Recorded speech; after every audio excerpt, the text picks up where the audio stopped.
Vamos a continuar con el Evangelio de Juan, este maravilloso Evangelio que ya estamos por terminar.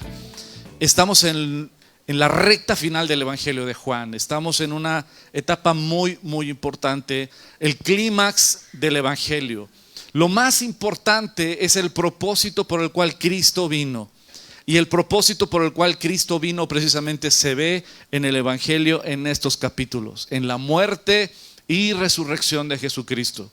Y es con lo que continuamos. Recordemos en este estudio que llevamos del Evangelio de Juan, a nuestro Señor Jesús lo prendieron en Getsemaní en la madrugada, se lo llevaron de madrugada, primero con, ¿se acuerdan?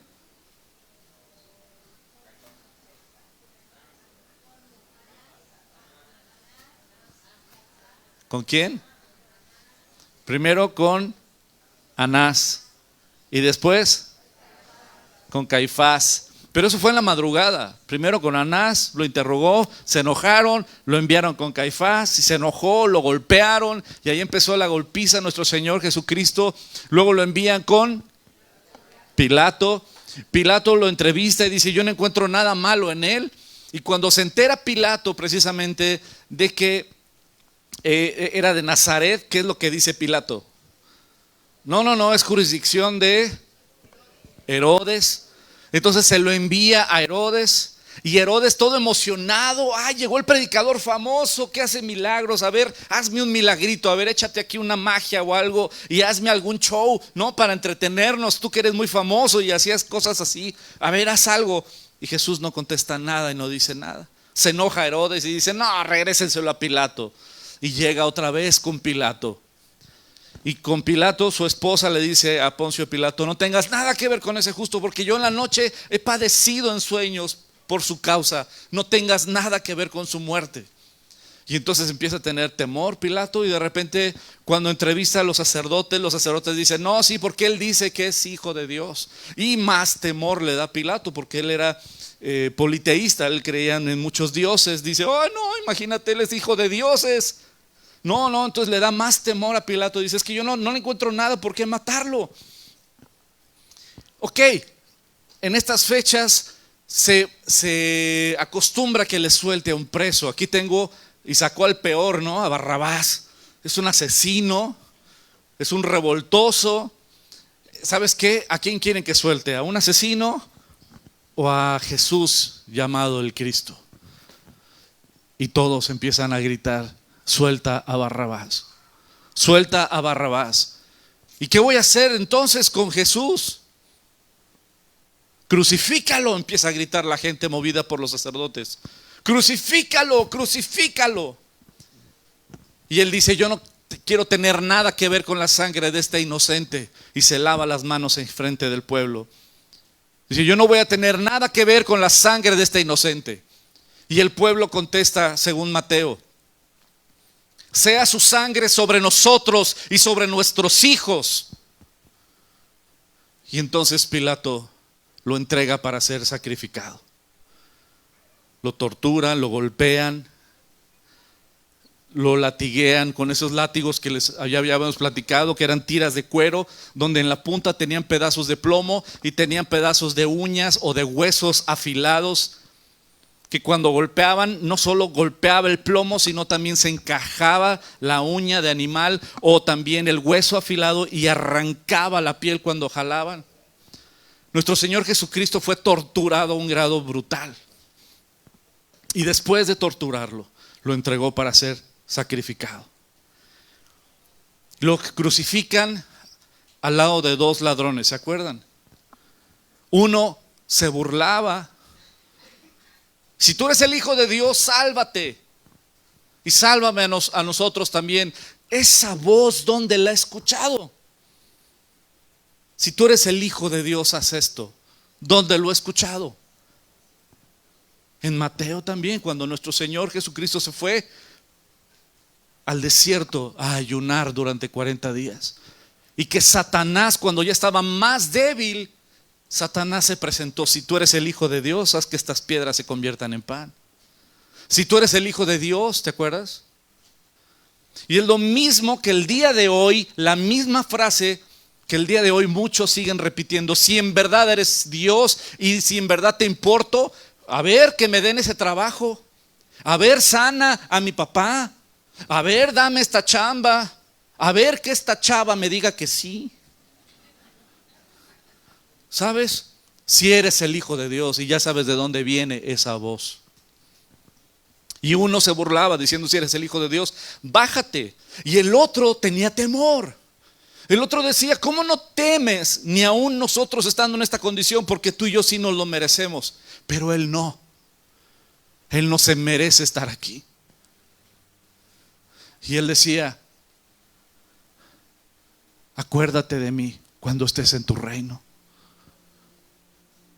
Qué precioso es ver que es fácil creer que Jesús es Dios cuando calma la tempestad y calma la tormenta, cuando resucita a un muerto, cuando sana a un paralítico o le da vista a un ciego o multiplica los panes. Pues es fácil creer en Jesús así. Pero qué precioso y qué increíble es ver la gloria del Mesías aún en el momento más difícil. Y él pudo ver la gloria del Mesías. Y también hablamos de cómo la salvación, una y otra y otra y otra vez, la Biblia te enseña que la vida eterna y la salvación no tiene que ver con las obras, tiene que ver con la fe en el Hijo de Dios, en su obra completa y perfecta en la cruz. Porque el ladrón le dijo: acuérdate de mí cuando estés en tu reino. ¿Qué fue lo que le contestó Jesús? Bueno, tienes que bajarte y guardar Shabbat, tienes que cumplir la Torá, los 613 mandamientos, para que entonces se compruebe que realmente tú eres creyente. No, es que tienes que bajar y bautizarte, porque si no estás bautizado no puedes ir al cielo.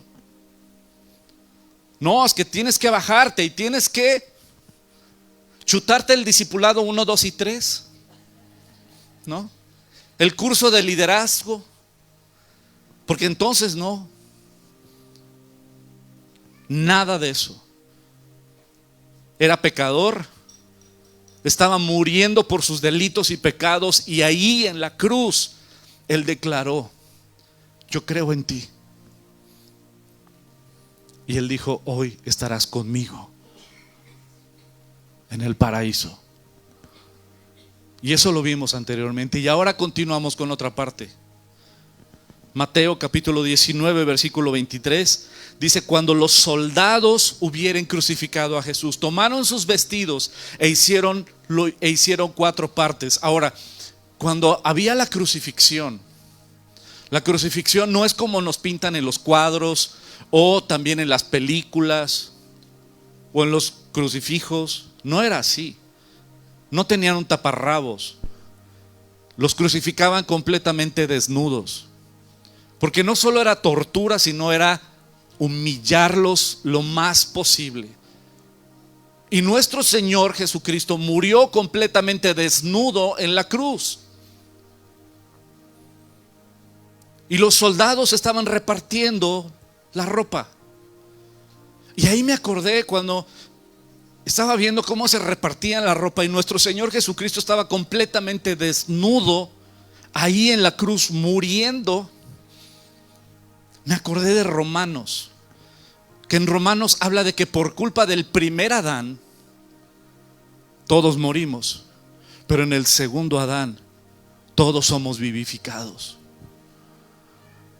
Y el primer Adán cayó en pecado estando completamente desnudo.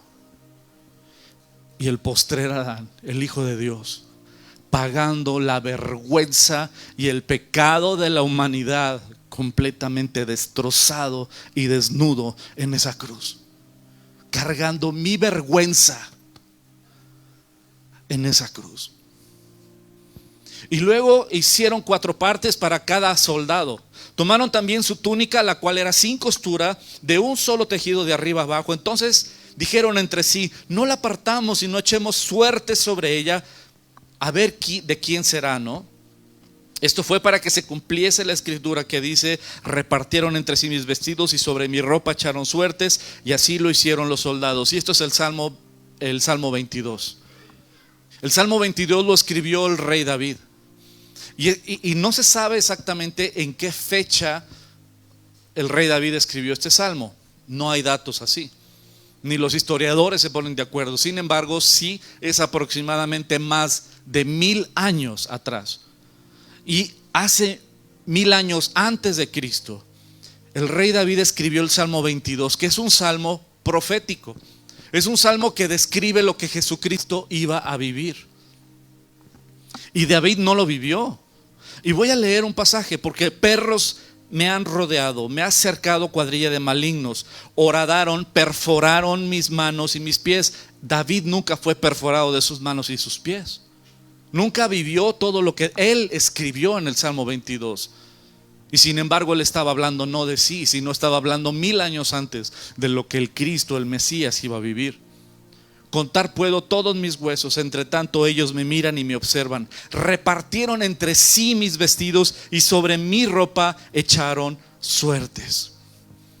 Y sobre mi ropa echaron suertes. Y me estaba imaginando ese cuadro, ¿no? Me estaba imaginando los soldados con la ropa de nuestro Señor Jesucristo echando suertes para ver quién se queda con la ropa, mientras atrás el Hijo de Dios está muriendo por la humanidad. ¿Puedes ver el cuadro? ¿Puedes ver esa imagen? Están tan preocupados por cosas tan banales, mientras atrás el Hijo de Dios está entregando su vida por la humanidad. Y te la voy a poner peor para ti y para mí. El día de hoy tú y yo ya sabemos que nuestro Señor murió y resucitó. Y sin embargo el día de hoy se siguen peleando algunos por cosas tan banales y tan terrenales, tan tontas.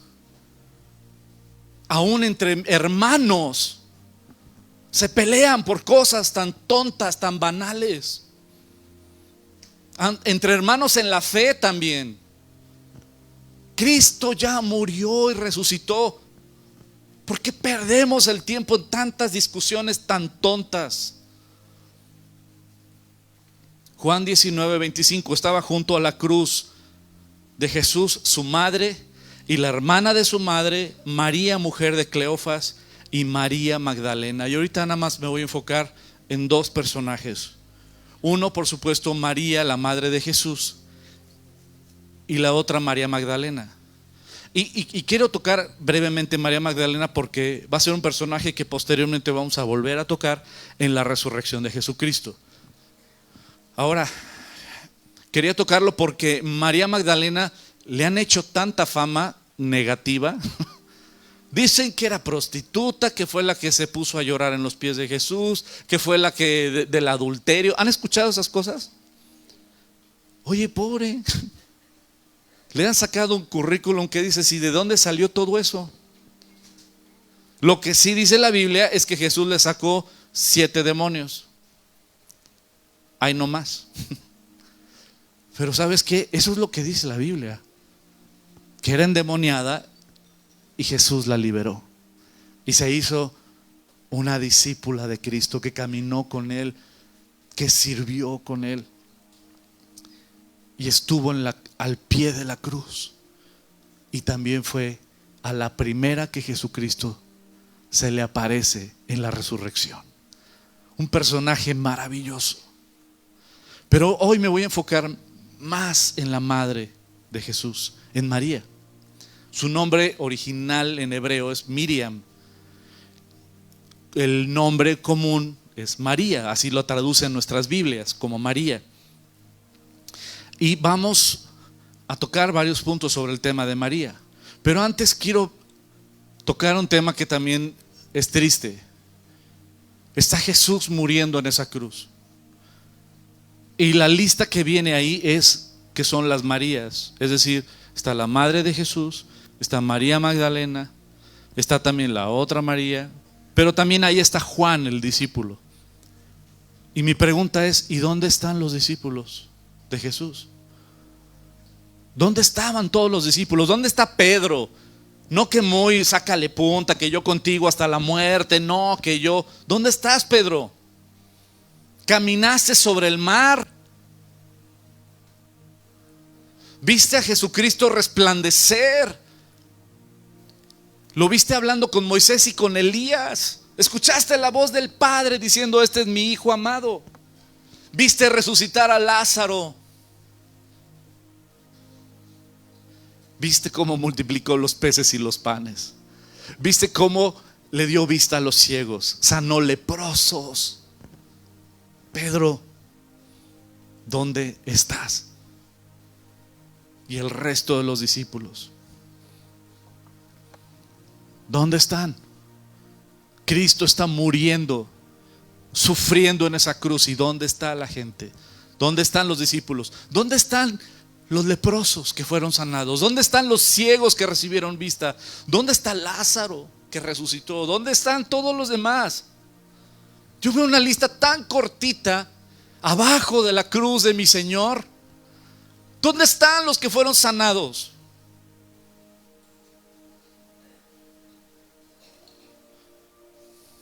Porque lo triste del día de hoy, querida familia y amigos, es que muchos siguen a Jesús solo en los mejores momentos, pero no en las crisis. Es bien padre seguir a Jesús cuando tienes salud, cuando tienes trabajo, cuando te suben del puesto, cuando te sale el mejor cliente, cuando todo está bien. Wow, es bien fácil seguir a Jesús así. Pero ¿quién sigue a Jesús en medio de crisis? ¿Quién dice: yo creo en ti a pesar de que me corrieron de la chamba? Yo creo en ti a pesar de que estoy enfermo o mi hijo está hospitalizado. Yo creo en ti a pesar de. ¿Y saben cómo yo entiendo el nuevo nacimiento? La Biblia habla de que Jesús es el esposo y la iglesia es la esposa, ¿cierto? Como iglesia nos habla de que somos la esposa. Nos habla de ese matrimonio en Apocalipsis capítulo 19. Habla de ese matrimonio del Cordero de Dios con su iglesia, de Cristo con su iglesia. Las bodas del Cordero, ese matrimonio. Entonces, si Él es el esposo y nosotros somos la esposa, en este matrimonio me recuerda algo, que cada vez que nos casamos o que yo caso a alguien, hay una frase que siempre se repite en todos los matrimonios: vas a permanecer fiel al pacto en la salud y en la enfermedad, en la prosperidad y en la necesidad. ¿Cierto? Eso es caminar en un matrimonio. No cuando las cosas están bien, no cuando ya te empieza a ir muy mal y te corrieron de la chamba y todo, y tu esposa te dice: no, yo estoy acostumbrada a cierto nivel y si no me lo puedes dar, ahí te ves. Y no cuando de repente ya me creció la panza, ya se me cayó el pelo y mi esposa no me dice: no, yo me casé con uno con pelo y delgado, pues estaría frito. No, y como dice un amigo, pues lo que ves es la mejor versión que te puedo dar, de aquí ya para abajo. Ahorita es lo mejor que te puedo ofrecer, porque de aquí voy para abajo. Pero qué precioso saber que mi esposa está conmigo en las buenas y en las malas. Hemos pasado crisis económicas juntos y algún día pasaremos prosperidad juntos. Sí. No pierdo la fe. Sí. Pero ¿sabes qué? En las buenas y en las malas. Ha estado conmigo cuando estuve enfermo por COVID, hospitalizado. Ha estado conmigo en las buenas y en las malas, en la salud y en la enfermedad. El amor es eso. El pacto es eso. Vamos a permanecer juntos en las buenas y en las malas. No me rajo y no te rajes. Ahora, traslada eso que tú y yo entendemos bien a tu relación con Cristo. ¿Estás dispuesto o estás dispuesta a vivir ese matrimonio, ese pacto matrimonial con Cristo? En las buenas y en las malas, Señor, yo te sigo. En las buenas y en las malas permanezco a tu lado. Y yo sé que tú permaneces al mío. ¿No? Y no que cuando todo está bien, ay sí Señor, gloria a Dios, amén, aleluya, ¿no? Pero cuando vienen las crisis y vienen los problemas, Jesús dijo, sabes que en el mundo van a tener aflicción, pero confiad que yo he vencido al mundo. Por eso cuando veo esta lista me da tristeza. ¿Cuántos estaban al pie de la cruz? Ahora honestamente yo no soy el super cristiano. Yo no sé honestamente dónde estarías si yo estuviera ahí. ¿Dónde estaríamos tú y yo? ¿Al pie de la cruz?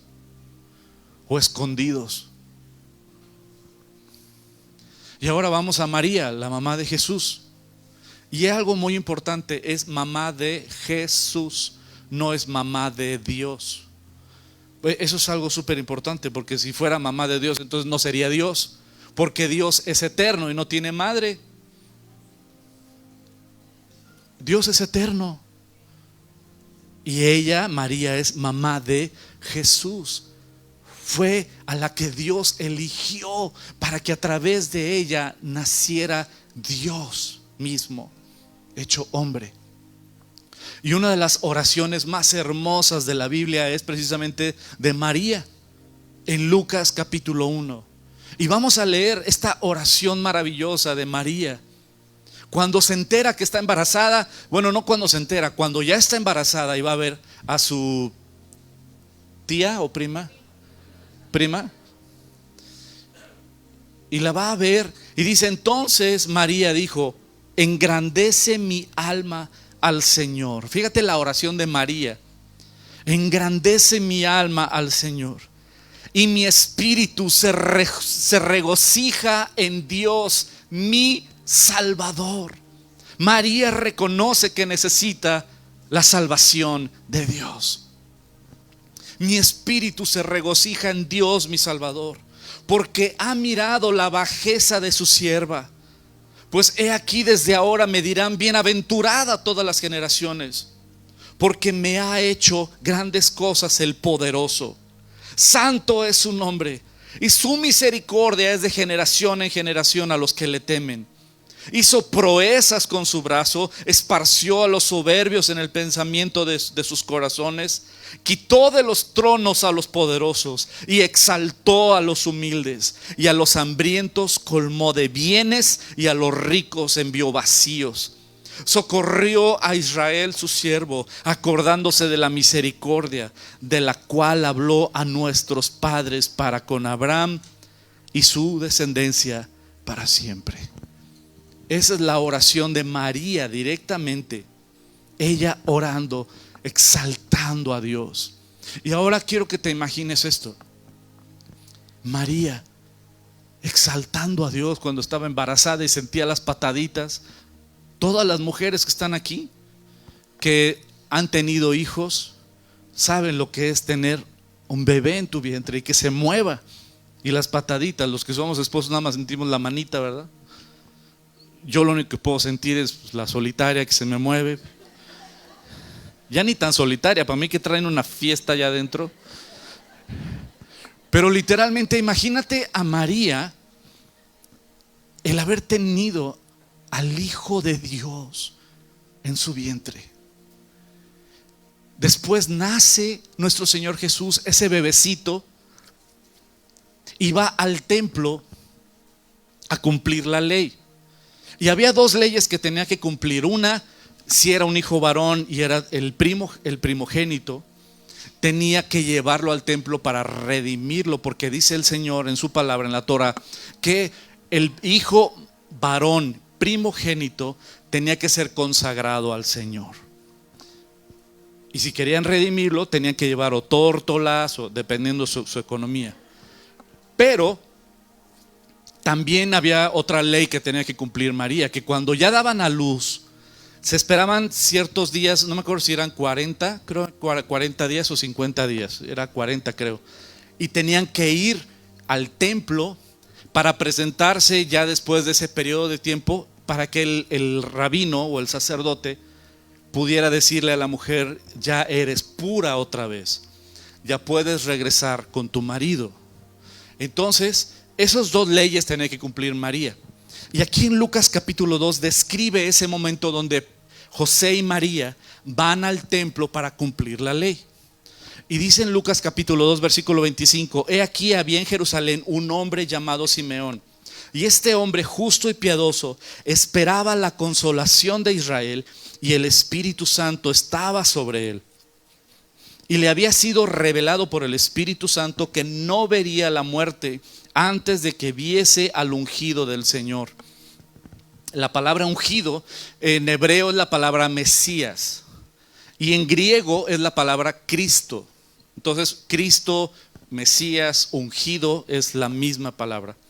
Y dice: hasta que ibas a ver al Cristo, al Mesías, al ungido del Señor.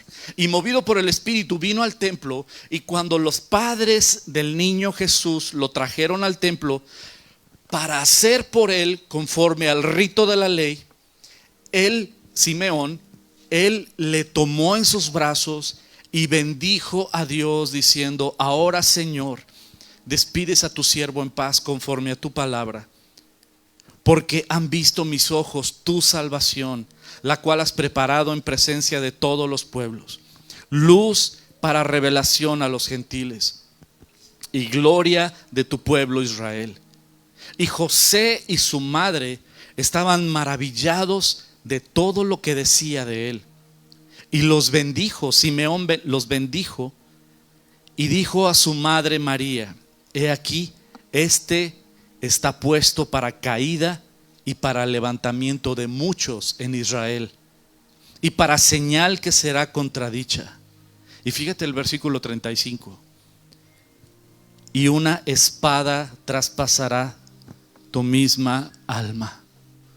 Le está diciendo a María: Él es el Salvador, pero Él va a traspasar.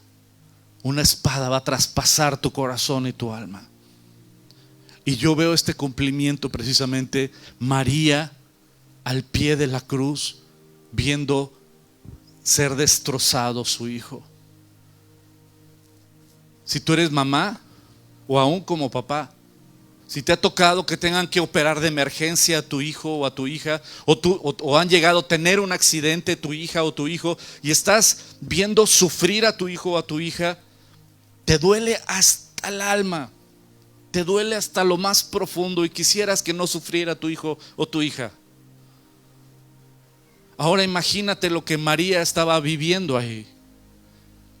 María debajo de la cruz, viendo a su hijo desnudo, destrozado, ensangrentado, traspasado, todo flagelado, y ella como mamá diciendo el dolor tan grande, el dolor tan profundo que ella como madre tenía, ver a su hijo despedazado en esa cruz.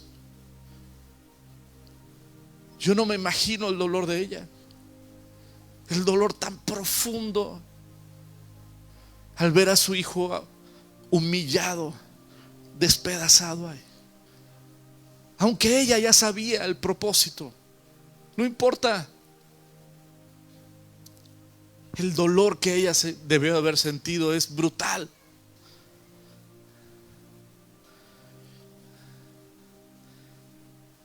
Volviendo a Juan 19, versículo 26, cuando vio Jesús a su madre y al discípulo que él amaba, Juan así se autollama, que estaba presente, dijo a su madre: mujer, he ahí a tu hijo.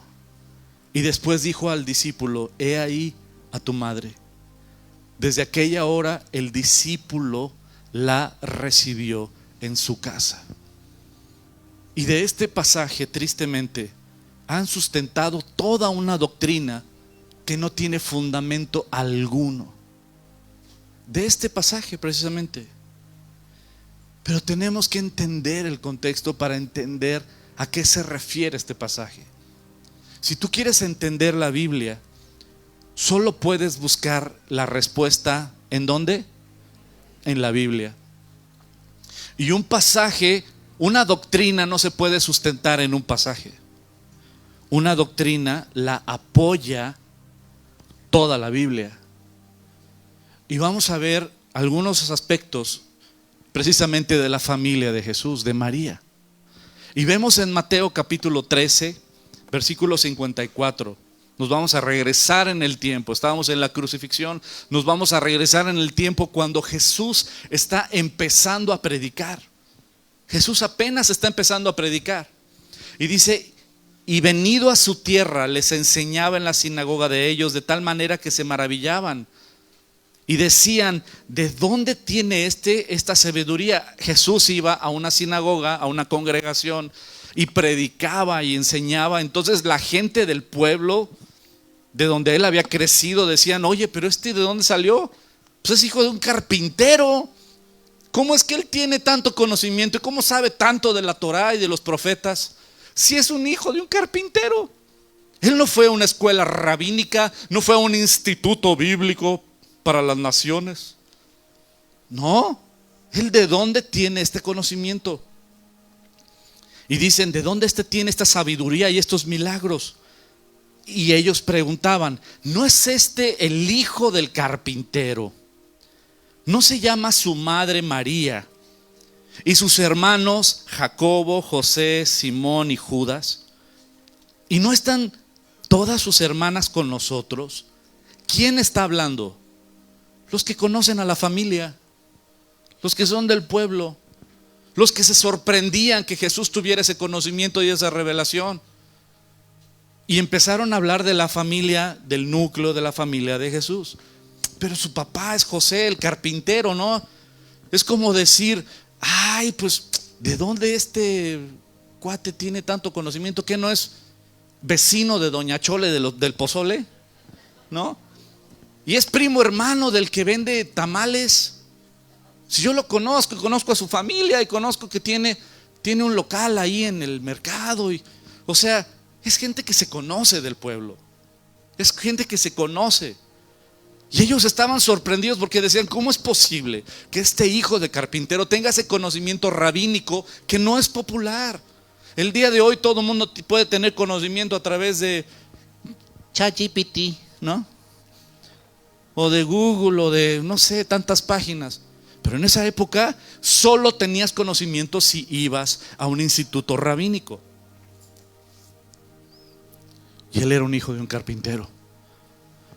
No es este el hijo del carpintero, no se llama su madre María. Y sus hermanos Jacobo, José, Simón y Judas. ¿No están todas sus hermanas con nosotros? ¿De dónde pues tiene todas estas cosas? Y se escandalizaban de él. Pero Jesús les dijo, no hay profeta sin honra sino en su propia tierra y en su casa. Y no hizo allí muchos milagros a causa de ¿qué? De la incredulidad. Entonces, estos que estaban preguntando, ¿eran creyentes o eran incrédulos? Eran incrédulos. Entonces no iban a hablar, es que está hablando en términos espirituales. Habla de sus hermanos en términos espirituales. No, eran no creyentes. Y están hablando en términos biológicos, físicos, carnales. Vamos a Marcos capítulo 3, versículo 31. Vienen después sus hermanos y su madre. Está Jesús predicando en un lugar y está lleno el lugar. Y María y sus hermanos no pueden ingresar. Entonces vienen después sus hermanos y su madre. Y quedándose afuera enviaron a llamarle, ¿no? La gente que estaba sentada alrededor de él le dijo, oye, tu madre y tus hermanos están afuera y te buscan. Y Jesús les contestó, le respondió diciendo, ¿quién es mi madre y mis hermanos? Y mirando a los que estaban sentados alrededor de él, dijo, he aquí mi madre y mis hermanos. Porque todo aquel que hace la voluntad de Dios, ese es mi hermano y mi hermana y mi madre. Llegaron la familia biológica. Los medios hermanos de Jesús eran hermanos de madre, pero con padre diferente. Y Jesús les contesta, ¿sabes qué? Mis hermanos van a ser los espirituales. Ahora, no está menospreciando a María, que quede súper claro, ni a sus hermanos, porque inclusive sus hermanos posteriormente forman parte del ministerio muy importante. Y sí, María tenía más hijos. Ahora la pregunta es, si María tenía más hijos, regresando otra vez a la cruz, si María tenía más hijos, ¿por qué Jesús le encarga a Juan, a su mamá? Le dice: Juan, oye, te encargo a mi madre. ¿Por qué? Si tiene más hijos, ¿que no el resto de sus hijos pueden cuidar de ella? Bueno, la respuesta, ¿en dónde está? En la Biblia. ¿Y en qué parte? Juan capítulo 7. En Juan capítulo 7 contesta esa pregunta. Y dice Juan capítulo 7: después de estas cosas andaba Jesús en Galilea, pues no quería andar en Judea porque los judíos procuraban matarle. Estaba cerca la fiesta de los judíos, la de los tabernáculos, y le dijeron sus hermanos: sal de aquí y vete a Judea para que también tus discípulos vean las obras que haces, porque ninguno que procura darse a conocer hace algo en secreto. Si estas cosas haces, manifiéstate al mundo. ¿Por qué? Porque ni aun sus hermanos creían en él. La Biblia enseña que los hermanos de Jesús biológicos no creían en Jesús. Y honestamente, pues está difícil, ¿no? Oye, imagínate tener un hermano perfecto. Imagínate que tu hermano nunca rompe un plato, nunca falla. Es el hermano perfecto, imagínate. Va a haber sido bien difícil, ¿no? Y de repente tu hermano va creciendo, tu hermano mayor, y de repente un día dice: soy hijo de Dios. Ah, caray, espérate. Pues para ellos también fue difícil. Pero como ellos en ese momento no eran creyentes todavía, lo que hace Jesús con su mamá y con Juan, es decir: Juan, te encargo a mi madre, te encargo a mi mamá. Y eso es súper importante, entender el orden, porque le dijo a su madre: mujer, he ahí a tu hijo. Y después dijo al discípulo: he ahí tu madre. Desde aquella hora, ¿qué dice? El discípulo la recibió en su casa. ¿Quién recibió a quién? Juan se trajo para cuidar a María. María no cuidó de Juan. Juan cuidó de María. Y este orden es muy importante. ¿Por qué? Porque lo que Jesús está haciendo es cuidar a su madre. No está diciendo: María, cuida de todos mis discípulos. Está diciendo al revés: Juan, te encargo a mi mamá. ¿Por qué? Porque mis hermanos todavía no son creyentes, aunque después literalmente se convierten. Y uno de ellos se convierte en líder de una de las iglesias importantes. La famosa carta a Santiago, originalmente su nombre es Jacob o Jacob. Y viene la palabra Santiago de ahí de cuando, bueno, es toda una historia, pero por ejemplo con Constantino y etcétera, él cuando puso los santos pusieron San Jacob y ya de ahí viene Santiago y en fin. Pero bueno, luego platicamos de esos temas.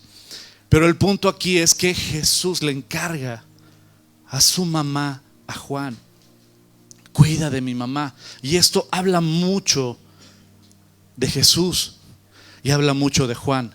¿Por qué? Porque ¿quién estaba al pie de la cruz? Juan. Juan estaba al pie de la cruz. ¿A quién le va a encargar la tarea Jesús? Al que está, no al que no está. No le dijo: Juan, te encargo que le digas a Pedro que cuide de mi mamá. ¿Verdad que no? Moraleja: Dios usa al que está, no al que no está. Hay muchas personas que dicen: es que yo quiero servir al Señor. Ok, vente a orar los lunes. No puedo. Bueno, vente a machines no, es que tampoco puedo. Bueno, vente al grupo de matrimonio. No, es que tampoco puedo. Bueno, puedes ir a la cárcel a compartir. No, es que sabes que está complicado. Pero quiero servir al Señor. Hijo, Dios usa al que está disponible. De nada le sirve tus ganas de servir a Dios si no tienes disponibilidad. Dios usa al que dice: Señor, heme aquí, envíame a mí. Dios no agarra lo el top, sino usa a lo vil y menospreciado. Y Dios no elige a los preparados. Como decía el pastor Chuck Smith, dice: Dios prepara a los que Él elige. No elige a los preparados. Al contrario, Él prepara a los que Él ha elegido. Y eso es un privilegio. Y cuando eres muy disperso, Dios te va a poner una responsabilidad para que te enfoques y no te alejes. Y si de plano ya eres así, caso perdido, te va a hacer pastor. No haya de otra más que estar ahí. ¿Sabes? Jesús le encomendó a María al único discípulo que estaba ahí al pie de la cruz. La pregunta es: ¿dónde estás tú? Y otra cosa, Jesús hasta el último aliento estaba enfocado en los demás. Estaba en el momento de mayor dolor, de quebranto, y ahí todavía en ese gran dolor estaba enfocado en los demás. Bien, tenía toda la justificación humana para decir: ¿sabes qué? Ya estoy sufriendo, el dolor es horrible, estoy a punto de morir. No quiero que, cuando alguien tiene dolor de cabeza, ay, no quiero que me hablen. Y Cristo en la cruz, muriendo, desangrándose. ¿Sabes qué? Juan, te encargo a mi madre. Ese es el corazón de nuestro Salvador. Y ya para irnos al cierre, después de esto, sabiendo Jesús que ya todo estaba consumado, dijo, para que la escritura se cumpliese: tengo sed. Y estaba allí una vasija llena de vinagre. Entonces ellos empaparon en vinagre una esponja y poniéndola en el hisopo se la acercaron en la boca. Y esto está impresionante. ¿Alguna vez has tenido tanta sed que se te pegan los labios, que el paladar y la lengua se está pegando de tanta sed? Así has llegado a ese grado de deshidratación y de sed tan fuerte. Imagínate nuestro Señor Jesús bajo el sol del Medio Oriente, crucificado, estaba muriendo y su boca estaba pegada ya del paladar de tanta sed. Y lo que Él pidió no es: ay, porque tengo sed, ay, sácienme de esta sed. No, era porque iba a decir las palabras más importantes y contundentes que cambian una vida como cambió la mía. Consumado es. Tu deuda fue pagada. Has sido perdonado. Lo que debías, esa deuda de haber roto la ley, yo la acabo de pagar. Consumado es. Y para pronunciar esas palabras, Él tenía que poder hablar y articular. Y Él pidió que le pusieran precisamente, que mojaran sus labios. Y podríamos analizar de que si era vinagre, que no era vinagre como el que tienes en tu cocina, ni de caña, ni de nada de eso. Era una bebida que estaba un poco fermentada y que por misericordia se la daban a los que crucificaban para tratar de adormecer, precisamente mitigar el dolor. Pero no fue el caso de nuestro Señor. Él rechazó que le dieran el vino, Él rechazó que le dieran de beber, Él rechazó. Pero en estos momentos Él dijo: voy a gritar esa frase: eres perdonado, consumado es.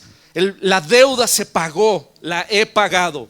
Eres libre, eres libre. Y precisamente cuando Jesús hubo tomado el vinagre, dijo: consumado es. Y habiendo inclinado la cabeza, entregó el Espíritu. Y esas palabras traspasaron mi corazón cuando lo entendí.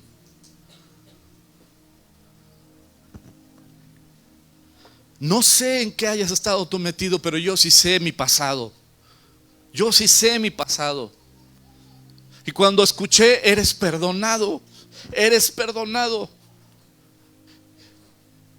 eso rompió mis cochinas cadenas. Y ahí dije: ¿sabes qué? Yo quiero vivir para aquel que me ha liberado, para aquel que me ha perdonado.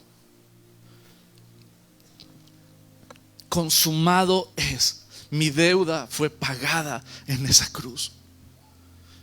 Toda mi cochina deuda fue pagada en esa cruz. Soy perdonado. Soy libre.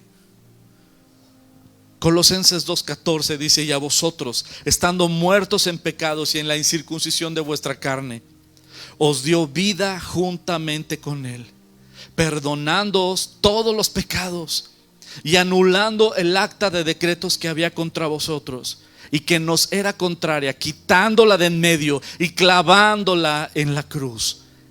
Esa acta de decretos donde estaba y está esa lista de todo lo que has hecho, donde tú crees que nadie te vio, donde crees que nadie te escuchó, donde crees que nadie se dio cuenta, Dios te vio, Dios escuchó, Dios observó todo. Él lo sabe. Y esa acta de decretos Cristo la tomó. Ese acta de todo lo que has hecho, todo tu pecado, Cristo la tomó y la clavó en esa cruz y dijo: consumado es, y murió. El Cordero de Dios entregándose a muerte para darnos perdón y vida nueva y vida eterna. Yo no sé en tu vida, pero yo sí sé en la mía. Y sé que cuando escuché eres perdonado, cambió mi vida. Yo sé de dónde vengo, yo sé lo que soy. Y el saber que he sido perdonado, eso cambió mi vida. Y yo dije: ya no quiero regresar a esa cochina vida. Ya no quiero regresar. Ya no quiero volver. Costó la vida del Hijo de Dios sacarme y perdonarme. Yo ya no quiero volver atrás. Y desde ese día yo dije: yo quiero vivir para ti. Yo quiero que mi vida valga la pena para ti. Soy perdonado y vivo como perdonado. Soy libre y vivo como libre. No regreses a la esclavitud. Costó la vida del Hijo de Dios. Le costó su vida decir: consumado es. No regreses. Vive como libre. Y vive vidas que valgan la pena para Él. Y si tú hoy quieres pedirle perdón a Dios y entender esas palabras y tomarlas para ti y decir: consumado es, mi pecado ha sido perdonado, mi pasado ha sido borrado, soy una hoja en blanco, Señor, escribe mi futuro, dicta mis pasos. Y hoy has entendido el perdón de Dios y el costo de que seamos perdonados. Pídele perdón a Dios y no salgas por esa puerta como entraste. Y no te desconectes sin haberte puesto a cuentas con Dios. Pídele perdón a Dios. Cierra tus ojos. Dios te conoce. Dios te conoce muy bien. Él lo sabe todo. Sabe de tu matrimonio, sabe de tus hijos, sabe tu relación con tus padres, sabe tus luchas sexuales, sabe tus adicciones, sabe tus debilidades. Todo lo vio Él, todo lo sabe. Y Él te ama. Y está nuestro Padre con los brazos abiertos. Jesús dijo en Juan capítulo 6: todo el que viene a mí no le echo fuera.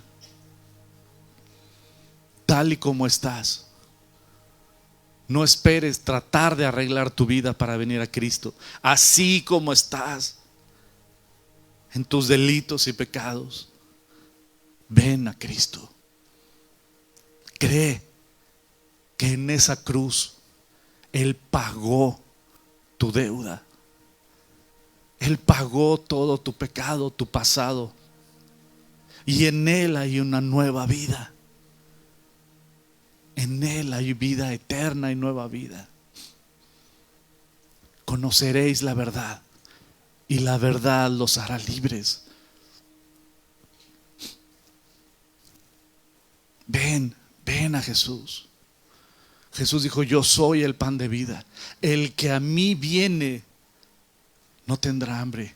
Y el que en mí cree no tendrá sed jamás. Él murió en esa cruz por tus pecados. Vive como libre. Rinde tu vida a Él. Pídele perdón. Quítate la máscara.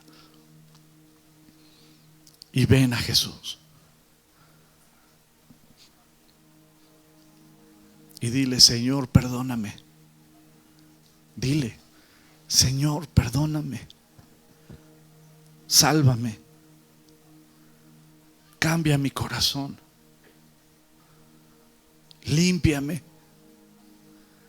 Te necesito.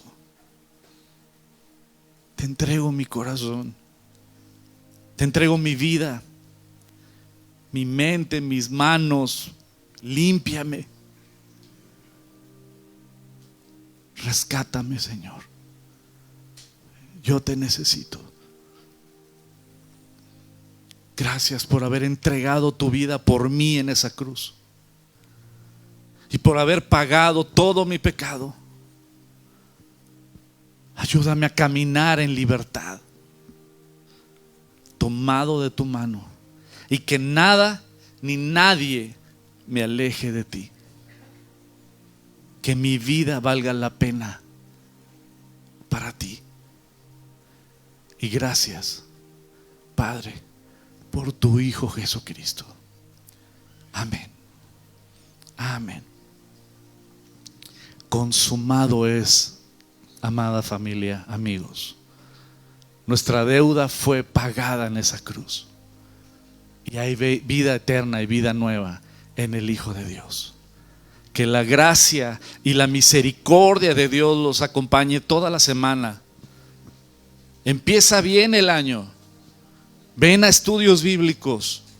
Crece en tu relación con Dios.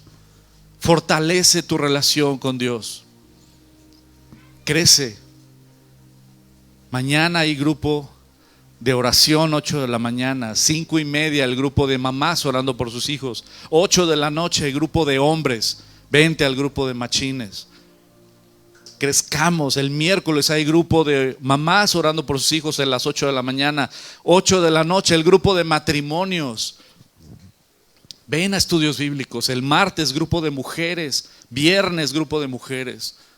Crece en tu relación, fortalécete en tu relación, y que la gracia y la obra de Dios continúe llevándote a mar adentro. Que Dios los bendiga y que tengan un domingo increíble. Que tengan muy bonito domingo. Que Dios los bendiga.